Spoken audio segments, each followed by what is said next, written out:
Good day everyone, I'm Hansa. Together with my group mates Earl and Brent, we're here to present our thesis titled Development of an IoT-based wearable device for carbon monoxide and temperature monitoring with AI-based alerts for welders. So for the introduction, carbon monoxide or CO is a tasteless, odorless, and toxic gas. When inhaled, it can cause acute symptoms and become worse as exposure increases. For welding operation posed a high risk of CO exposure since welders are directly exposed to CO, affecting an estimated 11 million welders worldwide. So for our objective, our solution is a wearable IoT device that protects welders by monitoring carbon monoxide and temperature and issuing AI-based alerts. We built a prototype using CO, temperature, and humidity sensors to collect real-time data, then develop an MLR model to predict CO levels hourly.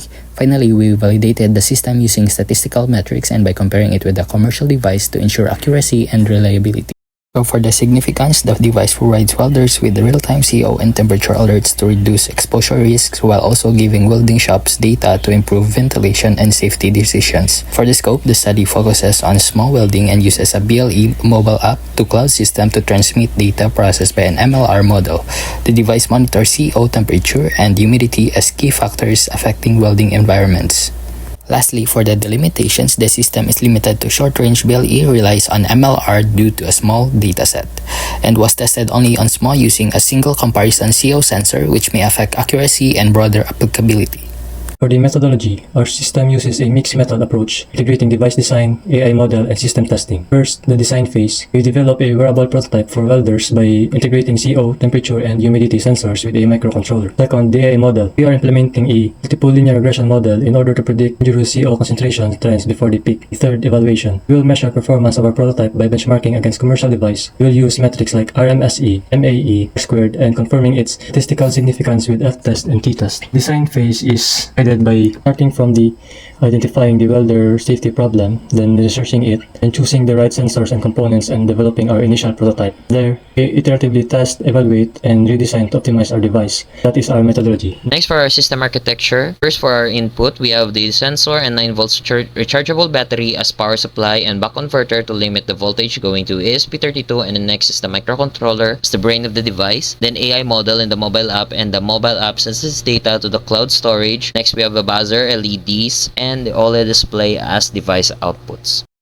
Next, for our thresholds, we have the carbon monoxide threshold. Safe is less than or equal to 35 ppm. For moderate, we have 35 to 200 ppm. And for dangerous, we have greater than 200 ppm. For the AI, we use multiple linear regression to predict CO levels. The process flow for this AI starts by collecting data, pre-processing this data, training the model using this data, selecting predictor variables, and then testing. If the evaluation results are not yet good or passed, we will refine the model through trial and error, looping this process until producing good enough results for deployment.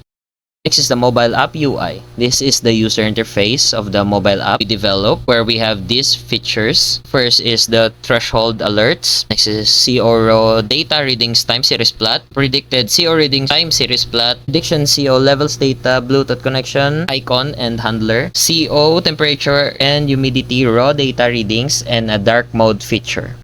Next is the components and mobile app testing. All went well and is ready to be used.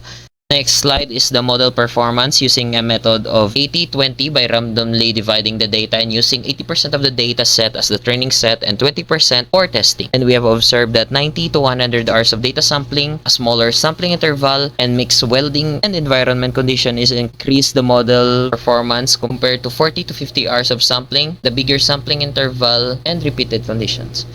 Next, for the results of the F-test and T-test after gathering data for 100 hours in different environments and welding conditions is where we have achieved a coefficient of determination value of 0.88, RMSE 1.111 ppm, and MAE with 0.26 ppm, and may it be 50 or 50 or 100 hours of sampling. The lowest p-value is still CO sensor, meaning it is the most significant predictor variable.